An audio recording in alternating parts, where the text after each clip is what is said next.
আসসালামু আলাইকুম এভরিওয়ান, আমি খাদিজা আমিন আশা। আজকের আমার ভিডিও টপিকটা বাংলাদেশের কর্পোরেট সেক্টরের নেগেটিভ সাইড নিয়ে, যেটা নিয়ে অনেক বড় বড় যারা ইনফ্লুয়েন্সার আছে বা অনেকেই আছে, কেউ কথা বলে না বা বলতে ইচ্ছুক নয়, কারণ এটা একটা অপ্রিয় সত্যি। আর অপ্রিয় সত্যি বলার পর আপনি অনেকের কাছে অপ্রিয় হয়ে যাবেন। কেউ অপ্রিয় হতে চায় না, সবাই চায় আমি প্রিয় হব। তো আমার আবার প্রিয় হওয়ার আকাঙ্ক্ষাটা কম, আমি সবার অপ্রিয় হয়ে থাকতে চাই। তো এটা হলো আমার পার্সোনাল এক্সপিরিয়েন্স বলতে পারি বা পার্সোনাল রিসার্চ বলতে পারি, যে আমি লাস্ট 2-3 বছরে আমার গ্রাজুয়েশনের পর থেকে ঢাকা খুলনা চাকরির সুবাদে অনেক কোম্পানিতে ঘুরেছি, অনেক কিছু দেখেছি।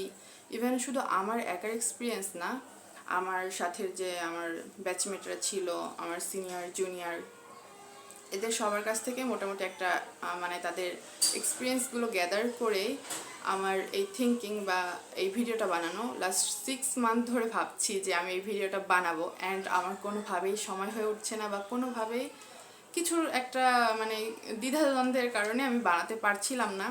অ্যান্ড আজকে আমি ভাবলাম যে আজকে আমি বানাবো, কোনোভাবেই নিজেকে আটকাবো না, কারণ আজকে এটা নিয়ে বলবোই। তো কোনো কিছু ভাবলে আমি কোনোভাবে স্ক্রিপ্ট লিখি না বা এত লেখালেখি এত চিন্তা করি না, আমি সাথে সাথে ক্যামেরাটা অন করি, বসে যাই, বলে ফেলি। তো আজকের ভিডিওটা তাই, চলুন সত্যিটা জেনে আসি। বাংলাদেশের কর্পোরেট সেক্টরের সবথেকে খারাপ দিক আমার কাছে মনে হয় যে এই ইন্টার্ন নেওয়ার খেলাটা। খেলা কেন বললাম একটু পরেই বুঝবেন। এই যে ইন্টার্নগুলো নিচ্ছে, একটা যদি স্টাফ নেওয়া হয়, তার যদি স্যালারি আমি ধরি 30,000 টাকা, একটা ইন্টার্ন নিলে তাকে দেওয়া হয় 10,000, কিছু কিছু জায়গায় 8,000 দেওয়া হয়, বা ধরলাম তার হাফ দিল, 15,000 দিল। ওকে, তাহলে একটা স্টাফের বেতন 30,000, তার সমান কাজ কিন্তু একজন ইন্টার্ন করছে, সেম কাজগুলো করবে হাফ বেতনে বা 1/3। ওকে, অ্যান্ড এই পর্যন্ত সীমাবদ্ধ হলে ঠিক ছিল যে না, সে কাজ শিখছে, তাকে তো আমরা শেখাচ্ছি, তার পেছনে তো আমাদের একটা কস্ট আছে। ওকে, এটা মেনে নিলাম। 3 মাস 6 মাসের জন্য একটা ইন্টার্ন পিরিয়ড থাকে, যে তো আপনি যদি কাজ ভালো দেখাতে পারেন তাহলে আপনাকে পার্মানেন্ট করব, তখন আপনি থাকছেন, আর যদি না হয় তাহলে তো আপনাকে বাদ দিয়ে দিতে হবে, এরকম কিছু একটা সব জায়গায় বলে। তো এখানে আপনার ফার্স্ট তো আপনি হাফ বেতনের জবে ঢুকছেন, কাজ তো সমান করতে হচ্ছে, কাজ কিন্তু হাফ না, কাজ কিন্তু সমান। এবার যখন একটা ইন্টার্ন চাকরিতে ঢুকে, ওই যে সিনিয়র যারা থাকে না, তারা ভাবে কি এই যে মুরগি এসেছে, এই মুরগিকে দিয়েই কাজগুলো করিয়ে নিতে হবে, অ্যান্ড তারা তাদের কাজের প্রেশারগুলো এই ইন্টার্নের পরে চাপিয়ে দেয়।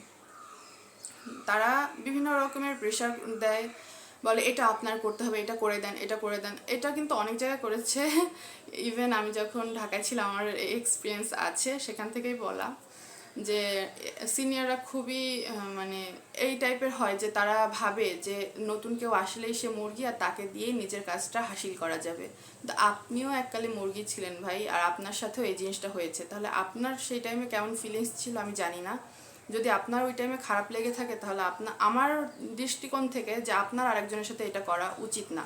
আর মানবিকভাবেও না, একটা মানুষ নতুন এসেছে একটা ভার্সিটি থেকে, সে এত দীর্ঘদিন পড়াশোনা করে একটা চাকরিতে এসেছে, কত স্বপ্ন বুনে আমরা একটা কোম্পানিতে ঢুকি যে না আমরা এবার চাকরি করব, পরিবারের পাশে দাঁড়াবো, দেশ ও জাতির পাশে দাঁড়াবো। মানে স্কুল লাইফ থেকে তো আমরা স্বপ্ন দেখতাম যে পড়াশোনা শেষ করব, তখন পরিবারের দায়িত্ব নিব, দেশ ও জাতির সেবা করব, না এরকম একটা স্বপ্ন নিয়ে তো আগানো। কিন্তু যখন কর্পোরেট সেক্টরে ঢুকলাম, তখন মনে হলো পরিবারের পাশে কি দাঁড়াবো ভাই, তারপরে তো দেশ আর জাতি, এখানে তো নিজেই দাঁড়াতে পারছি না। তখন নিজেই মেন্টালি মানে কি বলবো, আমি ইমোশনাল হয়ে যাচ্ছি, নিজেই মেন্টালি আনস্টেবল হয়ে যাওয়া লাগে। মানে এই বিষয়গুলো এতই বাজে মানে ইফেক্ট ফেলেছে। আমি কয়েক মাস জব ছেড়ে দিয়ে বসেছিলাম, যে জবে অ্যাপ্লাই করিনি, যে আমি আর কখনো কর্পোরেট সেক্টরে ঢুকবো না, আমার এত বাজে অভিজ্ঞতা ছিল। তো তারপরেও না, আলহামদুলিল্লাহ এখন ভালো আছি। সব কিছু মিলিয়ে, যে সব জায়গায় যে খারাপ এক্সপিরিয়েন্স হবে তাও না, সব জায়গার মানুষ একরকম না, বা সব জায়গায় পরিবেশটা একরকম না। তো মোস্ট অফ দ্য কেসেস ঢাকায় এটা বেশি হয়, খুলনায় কি বলবো, খুলনা তো ছোট্ট একটা শহর আর ছোট্ট একটা জায়গা যেখানে জবের অপরচুনিটি নেই, কোনো সেক্টর নেই, কিছুই নেই। কিন্তু তার মধ্যেও কিছু কিছু খেলা আছে যেগুলো খুবই কম দেখা যায়।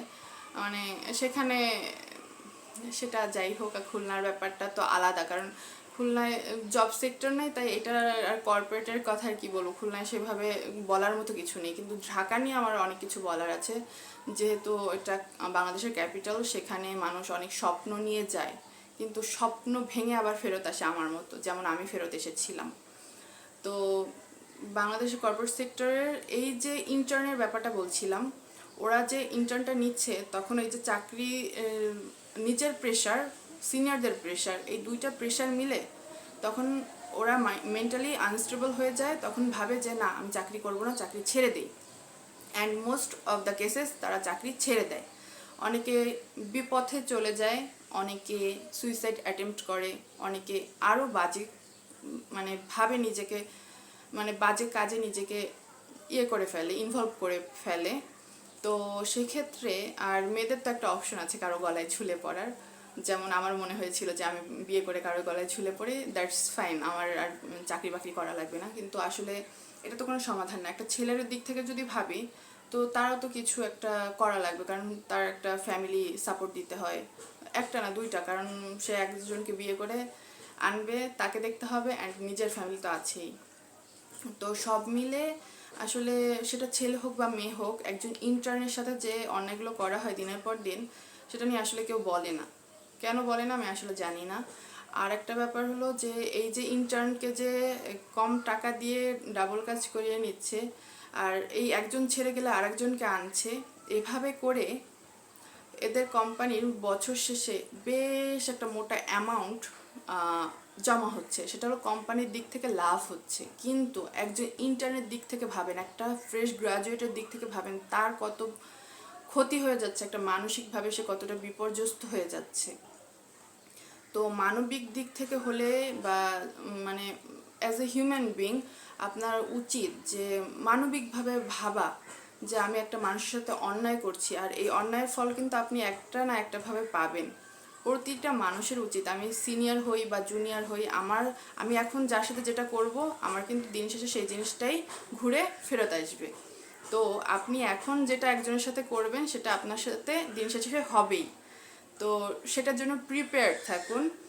আর আমি বলবো যে একটা মানুষকে সাপোর্ট দিন যাতে সে এগিয়ে যেতে পারে, তার যেন স্বপ্ন ভঙ্গ না হয়। তো আজকের ভিডিওটা অনেক বড় হয়ে গেল, আজকের মতো এই পর্যন্তই। আল্লাহ হাফিজ।